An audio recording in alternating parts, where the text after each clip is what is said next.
The Einstein Theory of Relativity by Hendrik Lorentz. Section 1.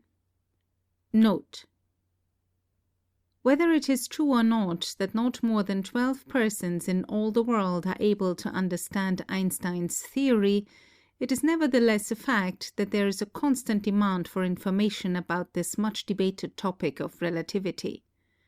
The books published on the subject are so technical that only a person trained in pure physics and higher mathematics is able to fully understand them. In order to make a popular explanation of this far-reaching theory available, the present book is published. Professor Lorentz is credited by Einstein with sharing the development of his theory. He is doubtless better able than any other man, except the author himself, to explain this scientific discovery. The publishers wish to acknowledge their indebtedness to the New York Times, the Review of Reviews, and the Athenaeum for courteous permission to reprint articles from their pages. Professor Lorentz's article appeared originally in the Nieuwe Rotterdamsche Courant of November 19, 1919. Introduction. The action of the Royal Society at its meeting in London on November 6th in recognizing Dr. Albert Einstein's theory of relativity has caused a great stir in scientific circles on both sides of the Atlantic. Dr. Einstein propounded his theory nearly 15 years ago. The present revival of interest in it is due to the remarkable confirmation which it received in the report of the observations made during the sun's eclipse of last May to determine whether rays of light passing close to the sun are deflected from their course. The actual deflection of the rays that was discovered by the astronomers was precisely what had been predicted theoretically by Einstein many years since. This striking confirmation has led certain German scientists to assert that no scientific discovery of such importance has been made since Newton's theory of gravitation was promulgated.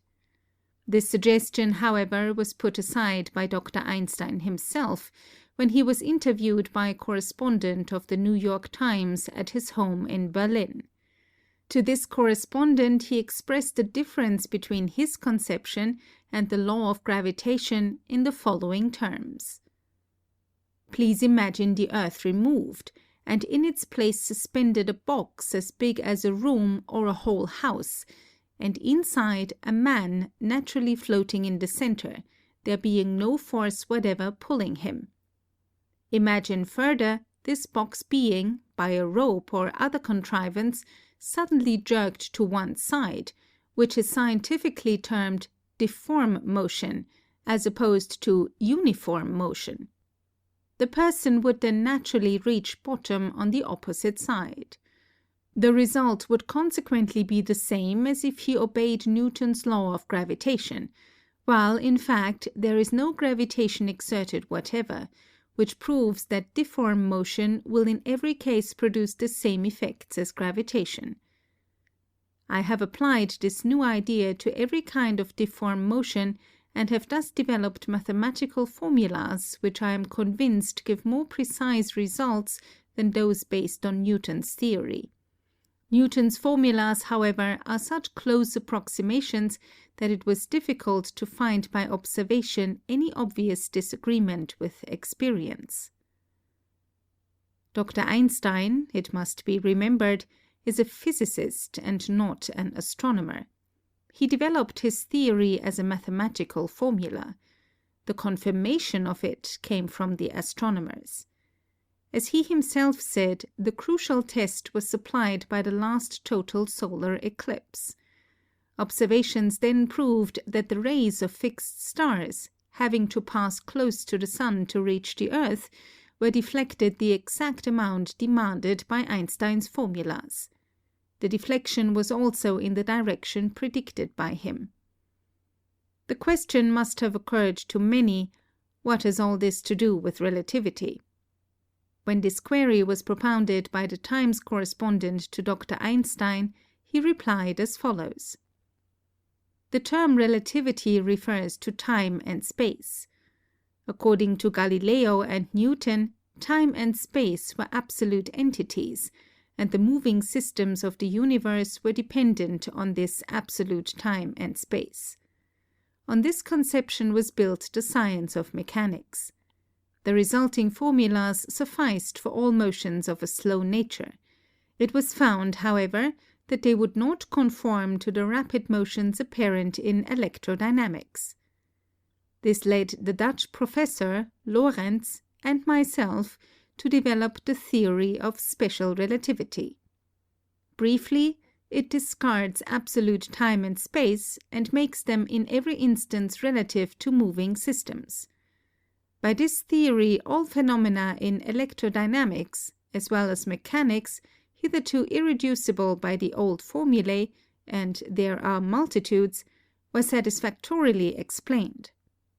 Till now it was believed that time and space existed by themselves, even if there was nothing else, no sun, no earth, no stars, while now we know that time and space are not the vessel for the universe, but could not exist at all if there were no contents, namely no sun, earth, and other celestial bodies. This special relativity, forming the first part of my theory, relates to all systems moving with uniform motion, that is, moving in a straight line with equal velocity. Gradually I was led to the idea, seeming a very paradox in science, that it might apply equally to all moving systems, even of difform motion, and thus I developed the conception of general relativity, which forms the second part of my theory.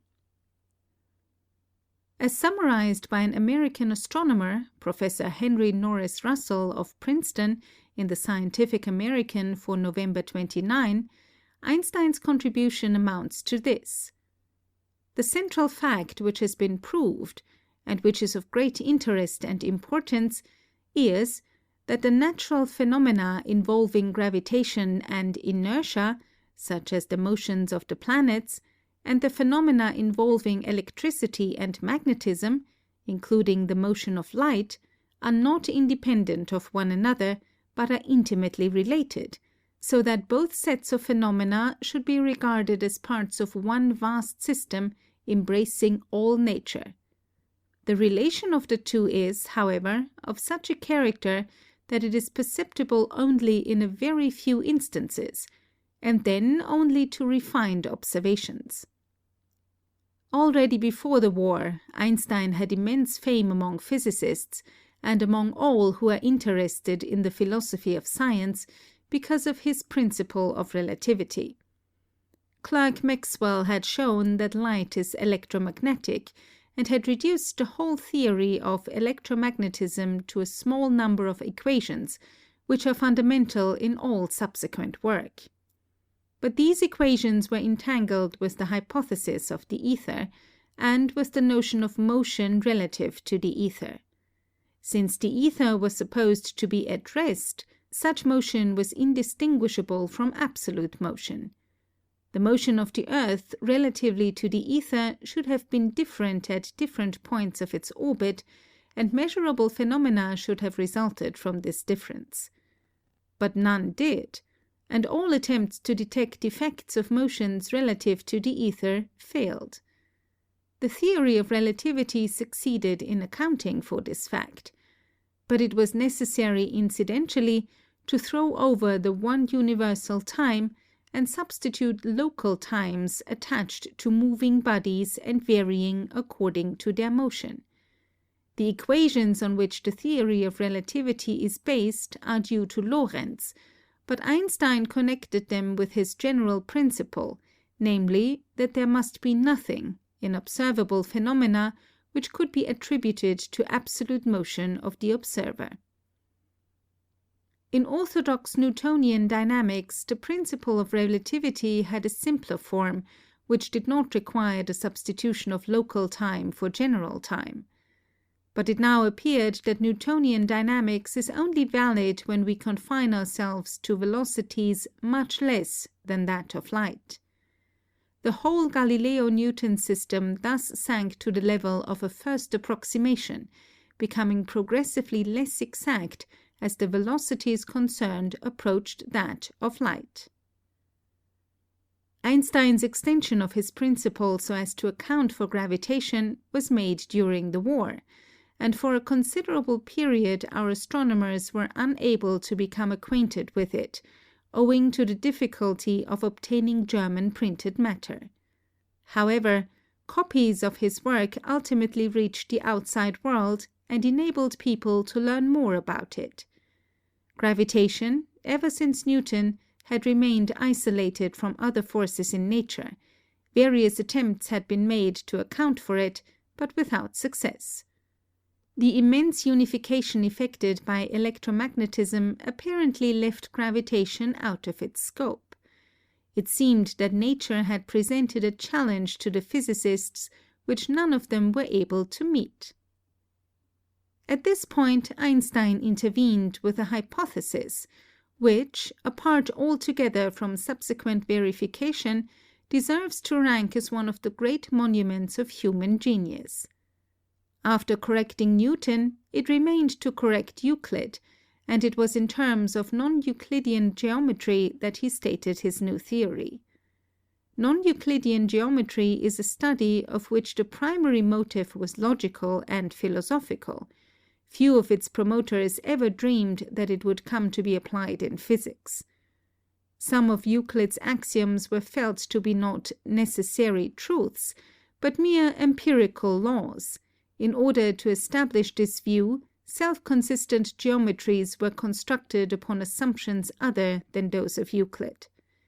In these geometries, the sum of the angles of a triangle is not two right angles, and the departure from two right angles increases as the size of the triangle increases. It is often said that in non-Euclidean geometry, space has a curvature, but this way of stating the matter is misleading, since it seems to imply a fourth dimension, which is not implied by these systems. Einstein supposes that space is Euclidean where it is sufficiently remote from matter, but that the presence of matter causes it to become slightly non-Euclidean. The more matter there is in the neighborhood, the more space will depart from Euclid. By the help of this hypothesis, together with his previous theory of relativity, he deduces gravitation, very approximately, but not exactly, according to the Newtonian law of the inverse square. The minute differences between the effects deduced from his theory and those deduced from Newton are measurable in certain cases. There are, so far, three crucial tests of the relative accuracy of the new theory and the old. 1. The perihelion of Mercury shows a discrepancy which has long puzzled astronomers. This discrepancy is fully accounted for by Einstein.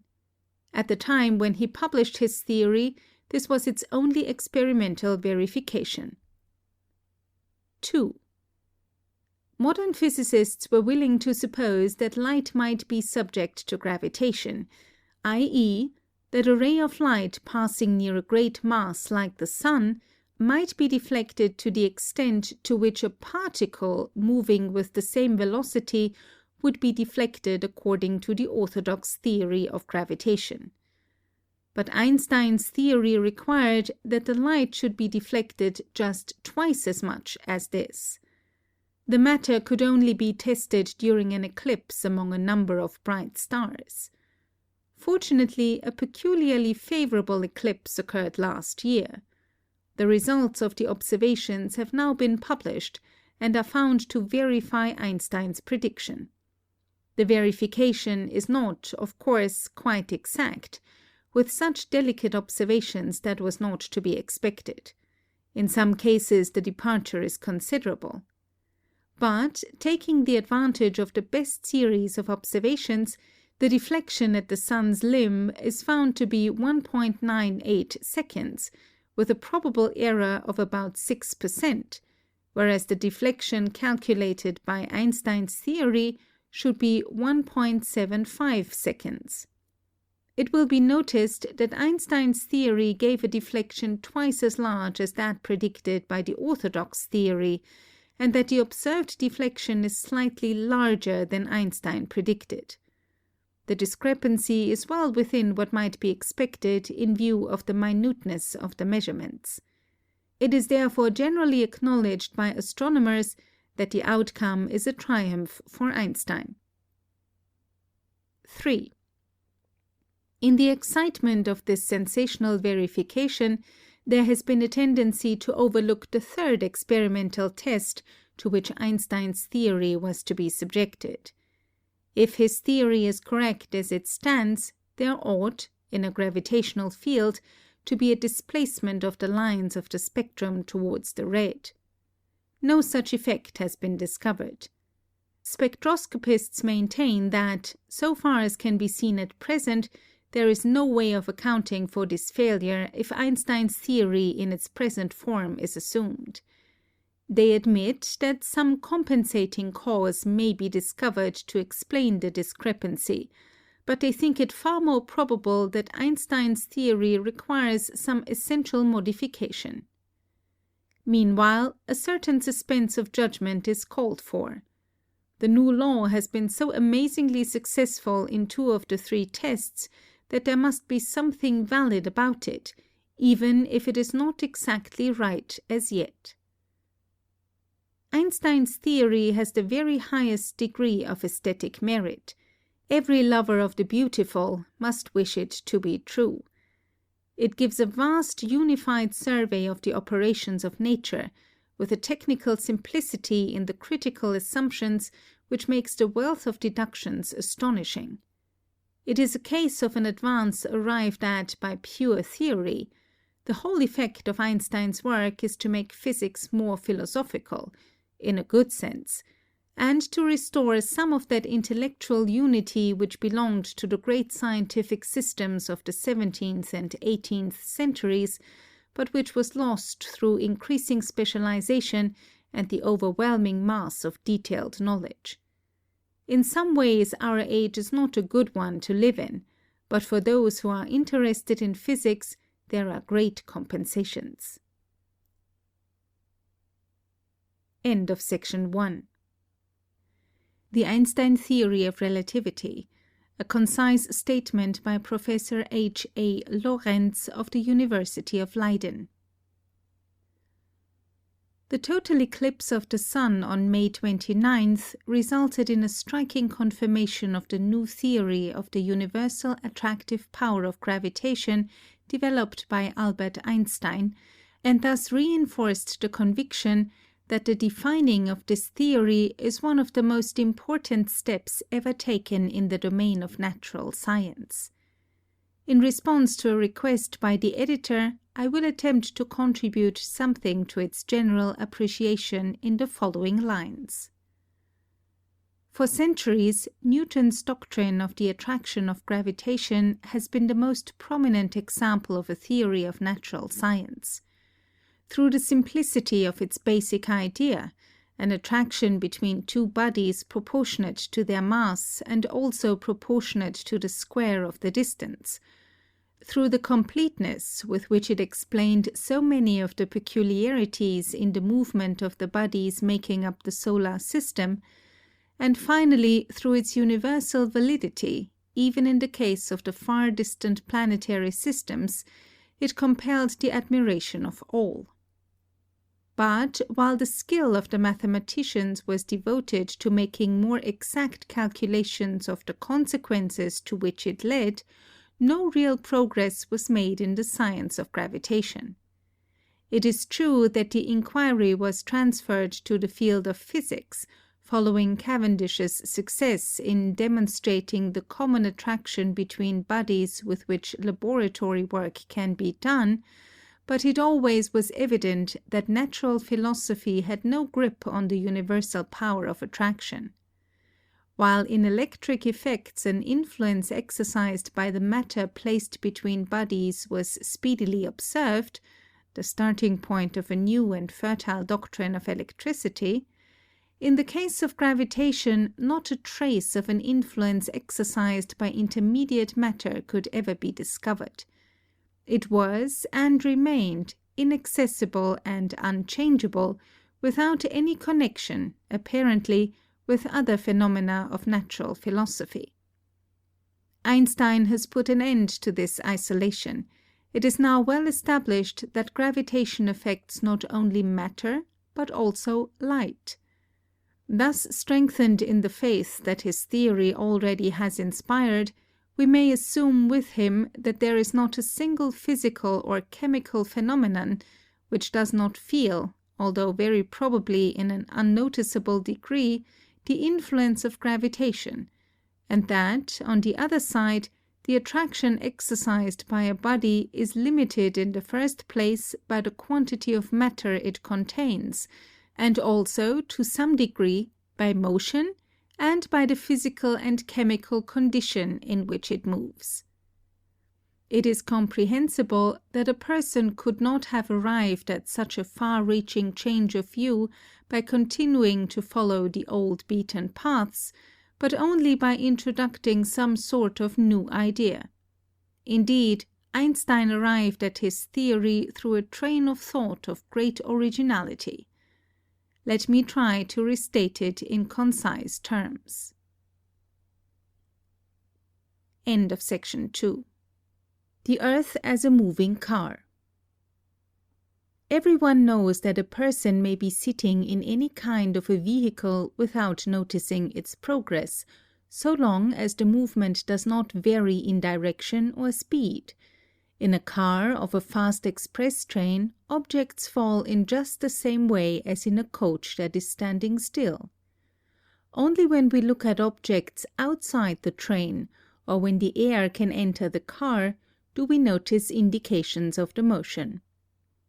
We may compare the Earth with such a moving vehicle, which in its course around the Sun has a remarkable speed, of which the direction and velocity during a considerable period of time may be regarded as constant. In place of the air now comes, so it was reasoned formerly, the ether, which fills the spaces of the universe and is the carrier of light and of electromagnetic phenomena. There were good reasons to assume that the Earth was entirely permeable for the ether and could travel through it without setting it in motion. So here was a case comparable with that of a railroad coach open on all sides.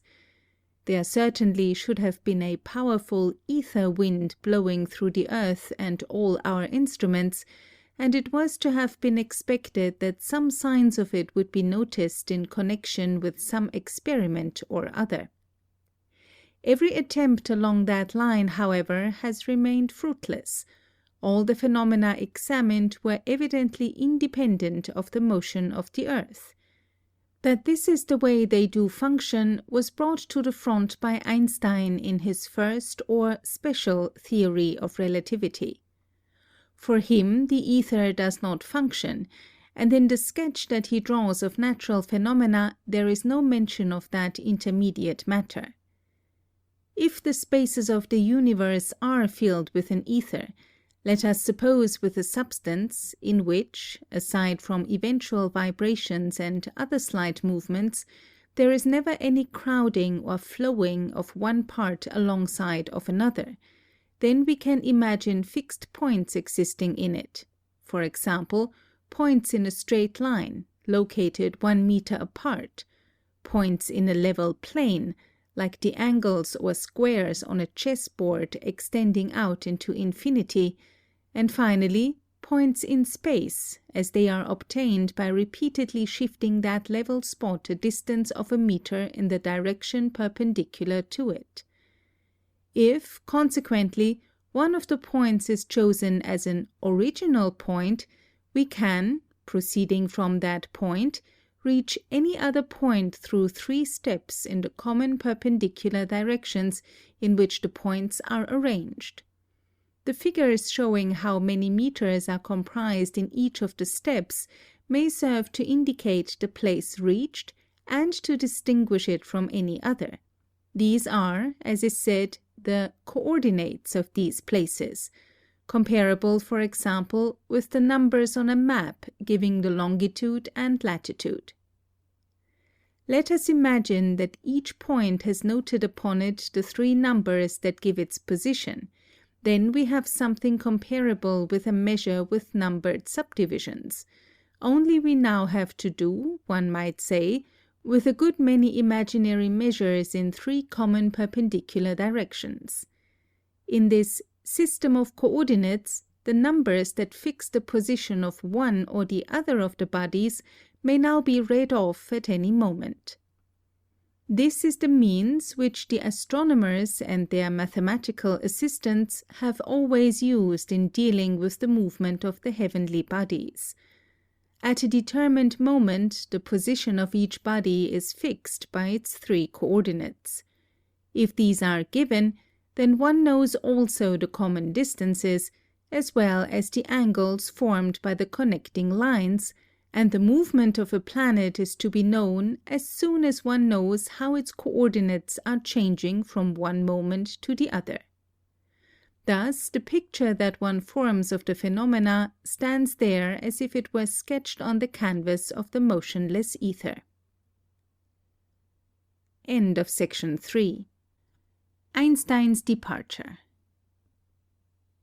Since Einstein has cut loose from the ether, he lacks this canvas, and therewith, at the first glance, also loses the possibility of fixing the positions of the heavenly bodies and mathematically describing their movement, that is, by giving comparisons that define the positions at every moment. How Einstein has overcome this difficulty may be somewhat elucidated through a simple illustration.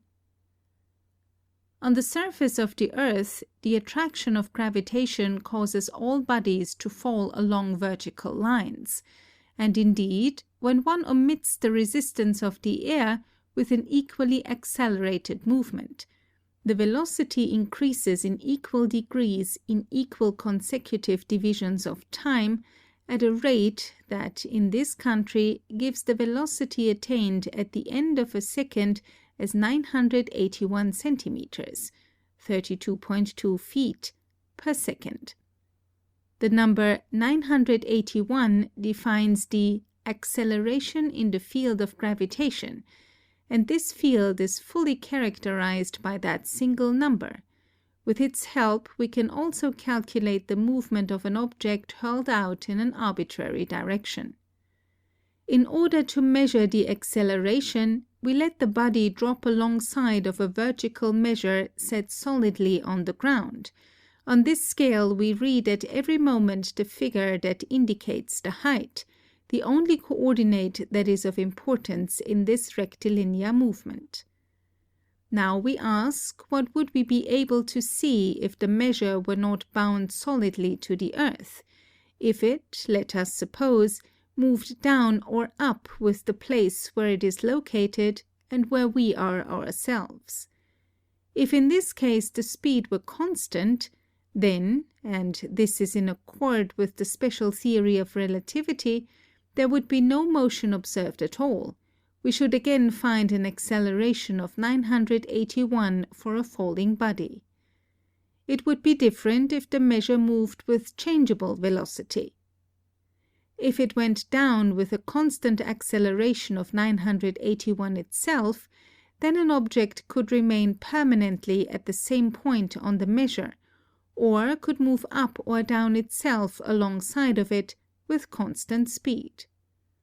The relative movement of the body with regard to the measure should be without acceleration, and if we had to judge only by what we observed in the spot where we were and which was falling itself, then we should get the impression that there was no gravitation at all. If the measure goes down with an acceleration equal to a half or a third of what it just was, then the relative motion of the body will, of course, be accelerated, but we should find the increase in velocity per second 1/2 or 2/3 of 981. If, finally, we let the measure rise with a uniformly accelerated movement, then we shall find a greater acceleration than 981 for the body itself. Thus we see that we, also when the measure is not attached to the earth, disregarding its displacement, may describe the motion of the body in respect to the measure always in the same way, that is, as one uniformly accelerated, as we ascribe now and again a fixed value to the acceleration of the sphere of gravitation, in a particular case the value of 0. Of course, in the case here under consideration, the use of a measure fixed immovably upon the earth should merit all recommendation. But in the spaces of the solar system we have, now that we have abandoned the ether, no such support.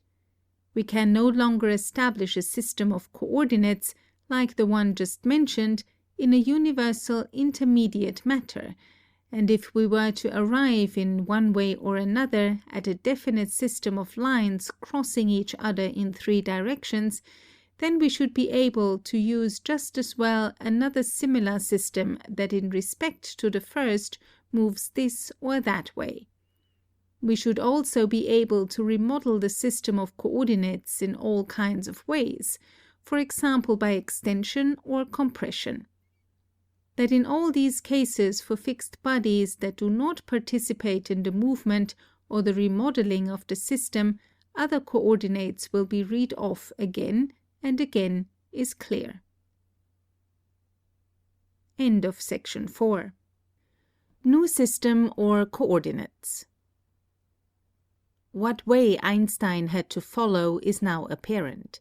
He must, this hardly needs to be said, in calculating definite particular cases, make use of a chosen system of coordinates, but as he had no means of limiting his choice beforehand and in general, he had to reserve full liberty of action in this respect. Therefore, he made it his aim so to arrange the theory that, no matter how the choice was made, the phenomena of gravitation, so far as its effects and its stimulation by the attracting bodies are concerned, may always be described in the same way, that is, through comparisons of the same general form, as we again and again give certain values to the numbers that mark the sphere of gravitation. For the sake of simplification, I here disregard the fact that Einstein desires that also the way in which time is measured and represented by figures shall have no influence upon the central value of the comparisons. Whether this aim could be attained was a question of mathematical inquiry. It really was attained, remarkably enough, and, we may say, to the surprise of Einstein himself, although at the cost of considerable simplicity in the mathematical form. It appeared necessary for the fixation of the field of gravitation in one or the other point in space to introduce no fewer than 10 quantities in the place of the one that occurred in the example mentioned above.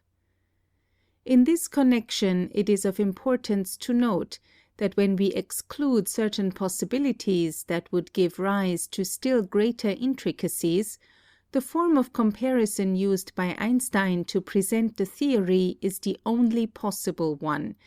The principle of the freedom of choice in coordinates was the only one by which he needed to allow himself to be guided. Although thus there was no special effort made to reach a connection with the theory of Newton, it was evident, fortunately, at the end of the experiment that the connection existed. If we avail ourselves of the simplifying circumstance that the velocities of the heavenly bodies are slight in comparison with that of light, then we can deduce the theory of Newton from the new theory, the universal relativity theory, as it is called by Einstein. Thus, all the conclusions based upon the Newtonian theory hold good, as must naturally be required. But now we have got further along. the Newtonian theory can no longer be regarded as absolutely correct in all cases. There are slight deviations from it, which, although as a rule unnoticeable, once in a while fall within the range of observation.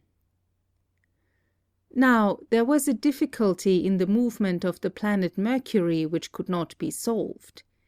Even after all the disturbances caused by the attraction of other planets had been taken into account, there remained an inexplicable phenomenon, that is, an extremely slow turning of the ellipsis described by Mercury on its own plane. Leverrier had found that it amounted to 43 seconds a century. Einstein found that, according to his formulas, this movement must really amount to just that much. Thus, with a single blow, he solved one of the greatest puzzles of astronomy. Still more remarkable, because it has a bearing upon a phenomenon which formerly could not be imagined, is the confirmation of Einstein's prediction regarding the influence of gravitation upon the course of the rays of light. That such an influence must exist is taught by a simple examination. We have only to turn back for a moment to the following comparison in which we were just imagining ourselves to make our observations. It was noted that when the compartment is falling with the acceleration of 981, the phenomena therein will occur just as if there were no attraction of gravitation. We can then see an object, A, stand still somewhere in open space. A projectile, B, can travel with constant speed along a horizontal line without varying from it in the slightest. A ray of light can do the same. Everybody will admit that in each case, if there is no gravitation, light will certainly extend itself in a rectilinear way. If we limit the light to a flicker of the slightest duration, so that only a little bit, C, of a ray of light arises, or if we fix our attention upon a single vibration of light, C, while we on the other hand give to the projectile B a speed equal to that of light, then we can conclude that B and C in their continued motion can always remain next to each other. Now, if we watch all this, not from the movable compartment, but from a place on the earth, then we shall note the usual falling movement of object A, which shows us that we have to deal with a sphere of gravitation.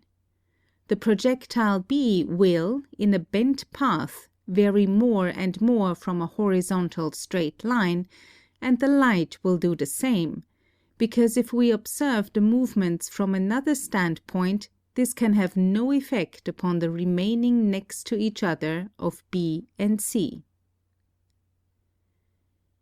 End of section 5. Deflection of light. The bending of a ray of light thus described is much too light on the surface of the earth to be observed. But the attraction of gravitation exercised by the sun on its surface is, because of its great mass, more than 27 times stronger, and a ray of light that goes close by the superficies of the sun must surely be noticeably bent. The rays of a star that are seen at a short distance from the edge of the sun will, going along the sun, deviate so much from the original direction that they strike the eye of an observer as if they came in a straight line from a point somewhat further removed than the real position of the star from the sun. It is at that point that we think we see the star, so here is a seeming displacement from the sun, which increases in the measure in which the star is observed closer to the sun. The Einstein theory teaches that the displacement is in inverse proportion to the apparent distance of the star from the center of the sun, and that for a star just on its edge it will amount to 1.75 seconds. This is approximately the 1,000th part of the apparent diameter of the sun. Naturally, the phenomenon can only be observed when there is a total eclipse of the sun.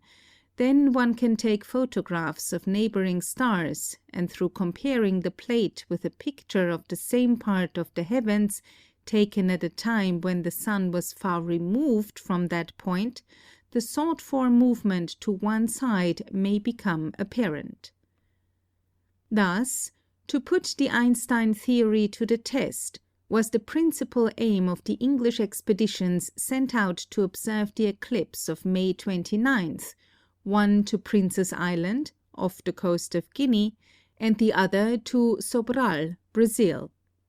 The first named expedition's observers were Eddington and Cottingham, those of the second, Crommelin and Davidson.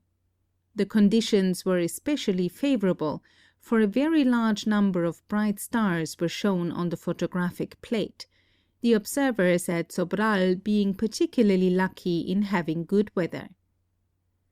The total eclipse lasted 5 minutes, during 4 of which it was perfectly clear, so that good photographs could be taken. In the report issued regarding the results, the following figures, which are the average of the measurements made from the 7 plates, are given for the displacement of 7 stars. 1.02 seconds, 0.92 seconds, 0.84 seconds, 0.58 seconds, 0.54 seconds, 0.36 seconds, 0.24 seconds. Whereas, according to the theory, the displacements should have amounted to 0.88 seconds, 0.80 seconds, 0.75 seconds, 0.40 seconds, 0.52 seconds, 0.33 seconds, 0.20 seconds. If we consider that, according to the theory, the displacements must be in inverse ratio to the distance from the center of the sun, then we may deduce from each observed displacement how great the sideways movement for a star at the edge of the sun should have been. As the most probable result, therefore, the number 1.98 second was found from all the observations together. As the last of the displacements given above, that is 0.24 seconds, is about 1/8 of this, we may say that the influence of the attraction of the sun upon light made itself felt upon the ray at a distance 8 times removed from its center.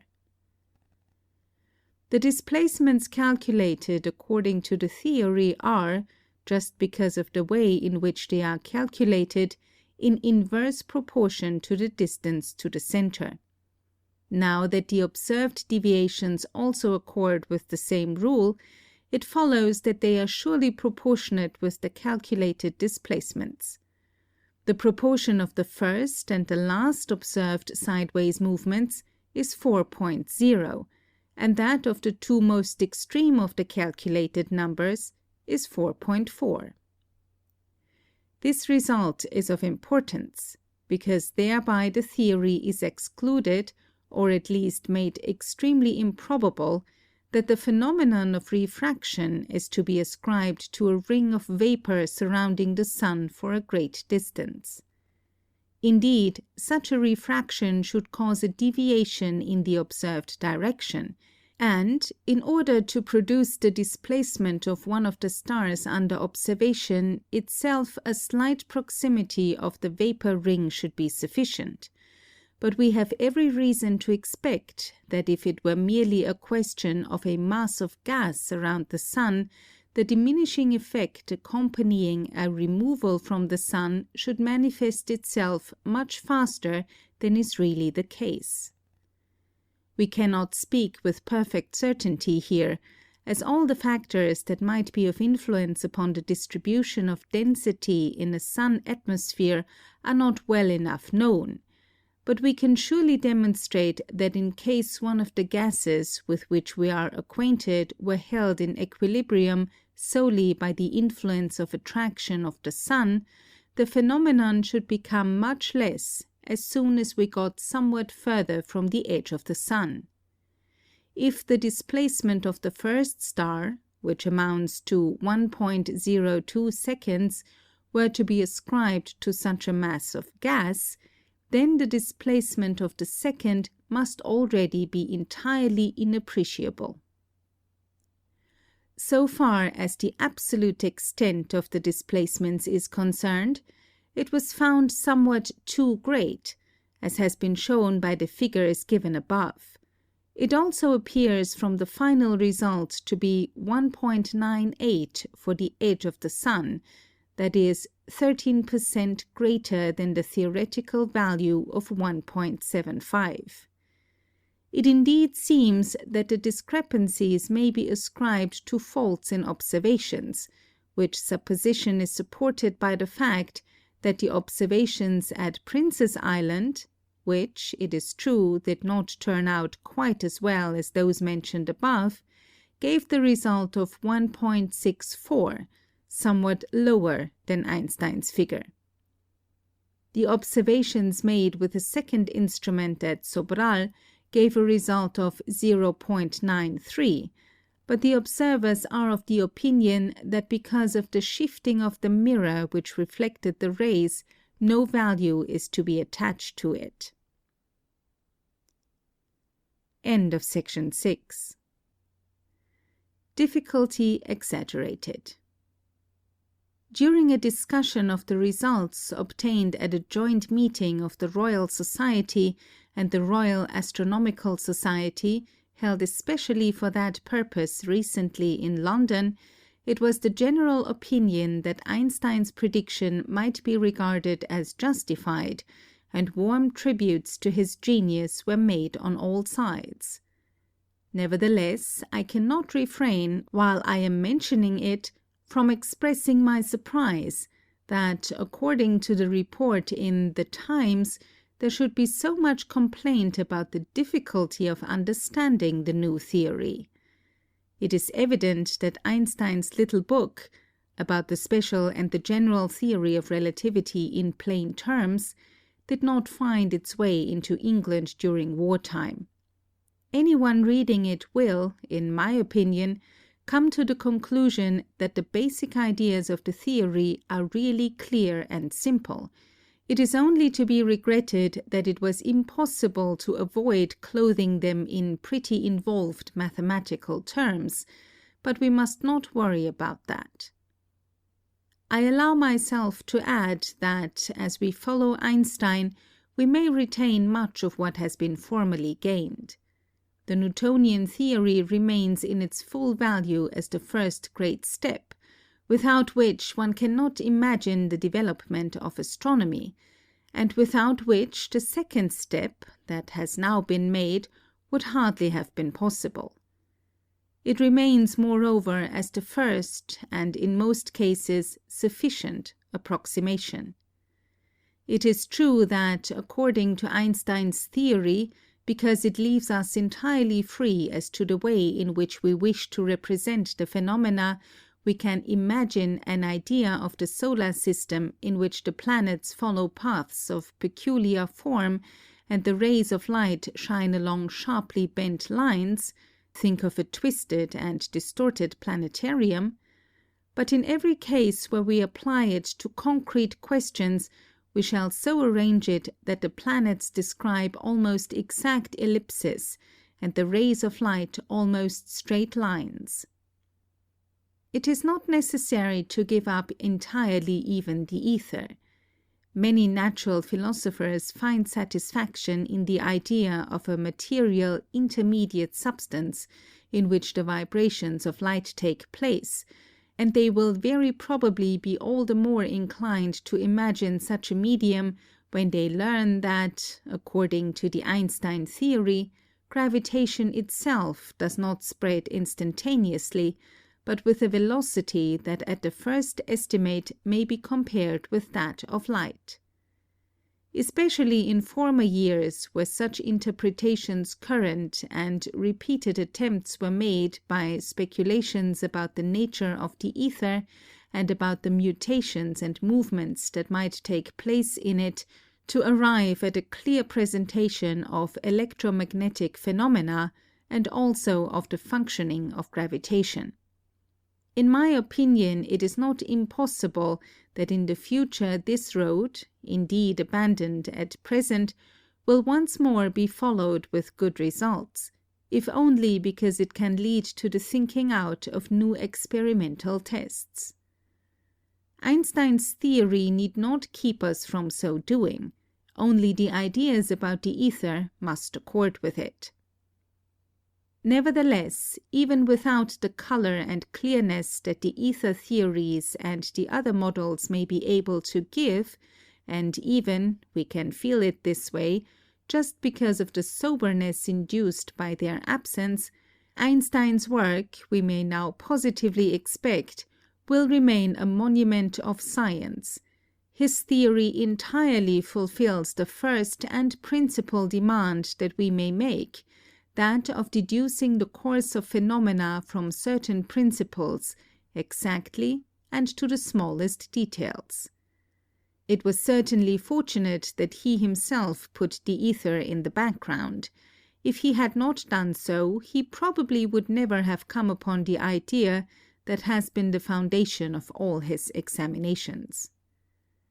Thanks to his indefatigable exertions and perseverance, for he had great difficulties to overcome in his attempts, Einstein has attained the results, which I have tried to sketch, while still young.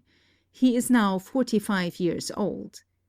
He completed his first investigations in Switzerland, where he first was engaged in the Patent Bureau at Bern and later as a professor at the Polytechnic in Zurich. After having been a professor for a short time at the University of Prague, he settled in Berlin, where the Kaiser Wilhelm Institute afforded him the opportunity to devote himself exclusively to his scientific work. He repeatedly visited our country and made his Netherland colleagues, among whom he counts many good friends, partners in his studies and his results. He attended the last meeting of the Department of Natural Philosophy of the Royal Academy of Sciences, and the members then had the privilege of hearing him explain, in his own fascinating, clear, and simple way, his interpretations of the fundamental questions to which his theory gives rise. End of section 7. End of The Einstein Theory of Relativity, a Concise Statement, by Hendrik Lorentz. Thanks for listening.